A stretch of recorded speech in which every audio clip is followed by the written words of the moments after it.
দীর্ঘ টালবাহানার পর অবশেষে আদালতের নির্দেশে একটি অবৈধ বহুতল গুড়িয়ে দিল শিলিগুড়ি পৌর নিগম।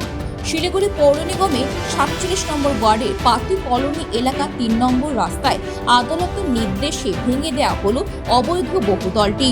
বৃহস্পতিবার সকাল থেকে এই অবৈধ নির্মাণ ভাঙার কাজ শুরু করে শিলিগুড়ি পৌর নিগম। অপ্রীতিকর ঘটনা এড়াতে মোতায়েন করা হয় বিশাল পুলিশ বাহিনী। ঘটনায় ক্ষুব্ধ স্থানীয়রা। उनको अगर पट्टा नहीं है तो पट्टा देने का व्यवस्था सरकार करे। और पकड़ जो रास्ता में है, देखिए रास्ता में कितना अंदर है, तोड़ना उचित नहीं ना है ये घर को। एक आदमी का मेहनत का रुपया का पैसा बंधन से लोन लेकर के, अपना बैंक से बेचारा लोन लेकर के अपना मेहनत का पैसा से घर बनाया, इसको तोड़ा जा रहा है। सिलीगुड़ी में ऐसा बहुत सारा घर मिलेगा, ये तो गलत बात है, ऐसा नहीं होना चाहिए, अन्याय हो रहा है सिलीगुड़ी शहर में। तो अदालत ने राय दिया है ना, अदालत ने राय दी, अदालत को तो इसका गंभीरता को समझना पड़ेगा। सीपीएम गवर्नमेंट के टाइम में पत्ती कॉलोनी का आधा आदमी को पट्टा मिला, आधा आदमी को पट्टा नहीं मिला ना। वो पट्टा नहीं मिला, सोनू उनको पट्टा देने का व्यवस्था किया जाए। पट्टा दे गवर्नमेंट, उसको पट्टा क्यों नहीं दे रहा है गवर्नमेंट? इसमें तो ऑफिसर ही फोल्ड है, जो भी अफसर लोग पट्टा देने का काम करते हैं वो आके जिसको नहीं मिला चिन्हित करे, उसको पट्टा दे। या इस तरह से घर तोड़ेगा आदमी का? बोलिए आप, एक आदमी को मकान बनाने में जीवन का जमा पूंजी लग गया, इस तरह तोड़ रहा है, ये तो अफसर लोग का फोल्ड है। জানা গিয়েছে বহুদিন ধরেই এই নির্মাণ নিয়ে আদালতে মামলা চলছিল। আদালতের নির্দেশে শিলিগুড়ি পৌর নিগম ওই নির্মাণটি ভাঙার সিদ্ধান্ত গ্রহণ করেও কোনো এক অজ্ঞাত কারণে তা থেকে পিছিয়ে আসে। স্থানীয় সূত্রে জানা গিয়েছে 47 নম্বর ওয়ার্ডে এই অবৈধ নির্মাণের নিচে শাসক দলের একটি দলীয় কার্যালয় রয়েছে। শুধু তাই নয়, জানা গেছে অবৈধ বাড়ির মালিক সৌমিত্র দেবনাথ শাসক দলে একজন সক্রিয় কর্মী। নির্মাণটি না ভাঙায় প্রশ্ন উঠতে শুরু করেছিল, শাসক দলের সক্রিয় কর্মী হওয়াতে কি শিলিগুড়ি পৌর নিগম এই অবৈধ নির্মাণ ভাঙার ক্ষেত্রে টালবাহানা করছে?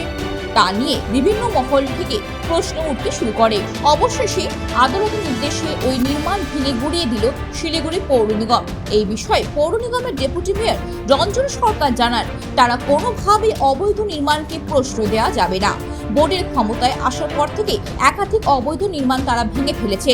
তাদের বোর্ড কোনোভাবে অবৈধ কাজকে সমর্থন করে না।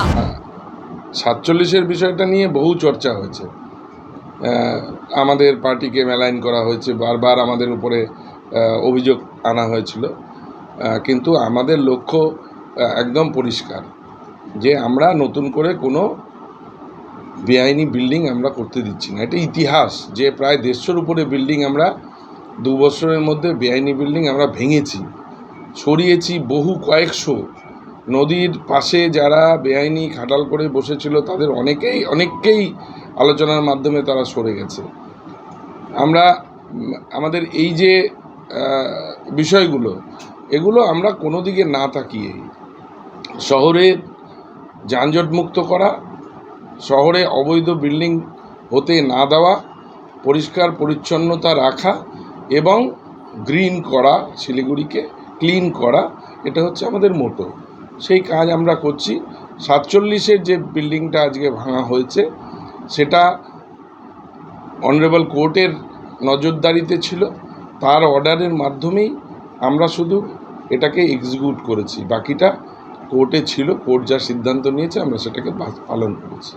বৃহস্পতিবার সাত সকালে বিরাট পুলিশ বাহিনীর সঙ্গে নিয়ে অবৈধ নির্মাণ ভাঙতে হাজির হয় পৌরকর্মীরা।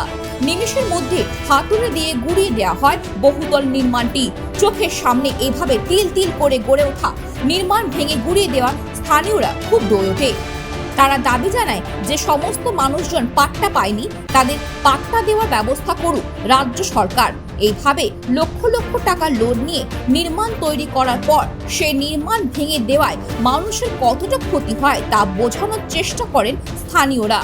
কিন্তু আদালতের নির্দেশ অমান্য করতে নারাজ পৌর নিগম। শিলিগুড়ি থেকে নিজস্ব প্রতিনিধি রিপোর্ট, খবর বাংলা।